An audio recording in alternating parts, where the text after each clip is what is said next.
வாசித்ததற்காக இறைக்கப்பட்ட வாலிபன் William Hunter. லண்டன்ல ஒரு பட்டு நெசவாளன் வெனசியன் இருக்கும் பொழுது வானத்துக்கு நேராக கைகளை உயர்த்தி, கர்த்தாவே கர்த்தாவே கர்த்தாவே என் ஆவியை ஏற்றரும் என்று கூறி சத்தியத்துக்காக தன் ஜீவனை விட்டான். எதுக்குங்க? பைபிள் படிச்சதுக்காக. இன்றைய வாலிபர்கள் பைபிளை வாசிக்கிறார்களா? பைபிளை நேசிக்கிறார்களா? எரித்தாலும் சரி வாசிப்பேன் என்று கூற எத்தனை பேர் ஆயத்தமாக இருக்கிறோம்? இன்னைக்கு பைபிள் படிச்சோமா அப்படின்னு பிள்ளைகளை கேட்டா, இல்ல பாஸ்டர். நேத்து படிச்சியா? இல்ல பாஸ்டர். எது முக்கியம்?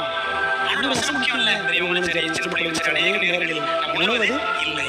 தங்கள் பிள்ளைகள் சத்தியத்திற்காக நிற்கும்படி எத்தனை பெற்றோர் பிள்ளைகளுக்கு ஆதரவளித்து ஊக்கப்படுத்தும். பைபிள் படிக்கணும், அவரை ஊக்கப்படுத்தணுமா?